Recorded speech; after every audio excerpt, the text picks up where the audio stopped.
There's a huge link between achievement and behavior, and I think it's important that the kids see it. Am I prepared? Am I involved? Am I engaged? Am I asking questions? That's all responsibility, and if you're doing all those responsible things, then yeah, you're going to be more successful. Well, one of our teachers attended an ERLC session, and after attending that session, came back and developed a behavior matrix with her grade 9 class. We were invited to attend the Charlie Coleman session in Edmonton. When he brought up the behavior matrix, that's what clicked with me.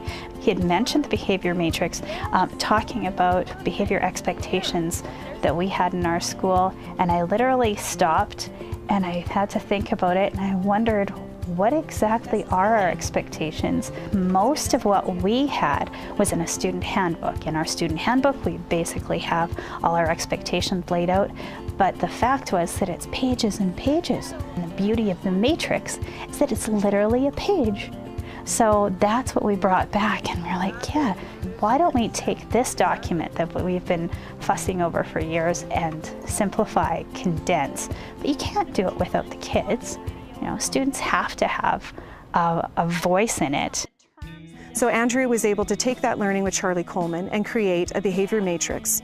She was able to utilize that student voice, say, how can we set high levels of expectations for all students so that you are able to reach high levels of learning. I think as teachers, I find that we get mired in curriculum, like that's our job, we have to deliver curriculum, but there's so much more to it. Becoming a responsible, engaged citizen and a lifelong learner.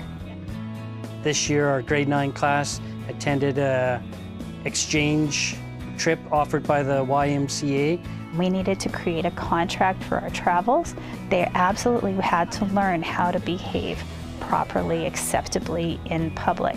And so we took all that conversation and applied it to our travel contract.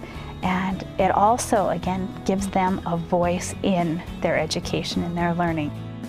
I saw a lot of the supports in a real-life setting when Andrea was responsible for taking a group of students to a YMCA Toronto exchange. Those students utilized the matrix they built for themselves to make sure that they were able to be respectful, responsible, and safe on their trip to Toronto. Our music students who have gone on this music tour, this is such a one-of-a-kind experience for them. And it brings these kids together with a passion.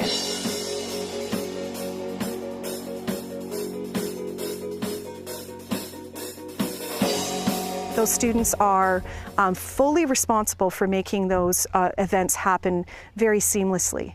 And they were able to just recently complete a concert tour of 7 performances in 4 days with grade 10 to 12 students. That takes a lot of ethical citizenship and responsibility for your actions. And that really helped support the context of the behavior matrix as well. The interesting connection is that when they were in junior high, they had exposure to sewing, and now this year, the students are able to just take the requirements of the modules and they can go in on their own time. They're responsible, they're respectable, and they're safe in their environment, and they're able to pursue that all on their own. The matrix is not only for students. It's not only linked to student behavior, it's for all of us. So how are we expected to behave at school, at work, out in the community in general? And all of these things apply to everyone all the time.